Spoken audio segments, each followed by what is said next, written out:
So in this video, we are going to talk about the two major ways to make money from real estate. And this is cash flow and capital appreciation.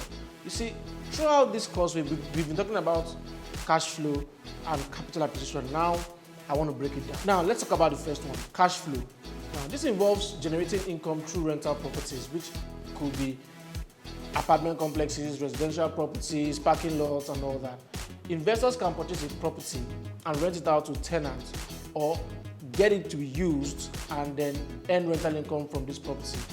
Now, provided your rental income exceeds the expenses that you make on that property, your cash flow is positive.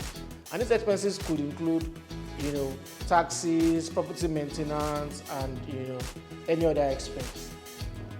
Cash flow is often considered as a reliable source of income as long as your rental income covers the expenses and provides you a profit.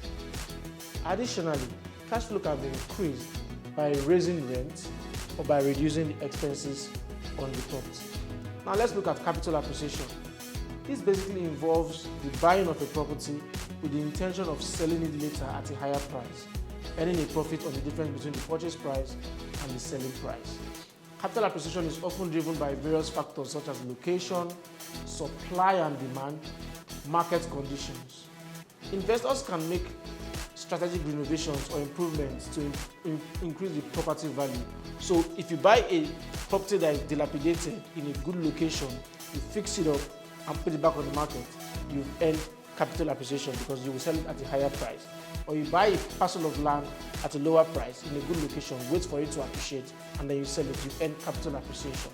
You buy a property during the pre-development stage off plan and sell it at a higher price when the property is fully developed, you've made capital gain, and that's capital appreciation. Now, capital appreciation can be less predictable than cash flow because it is dependent on the market conditions, and there is no guarantee that the property's value will increase in time.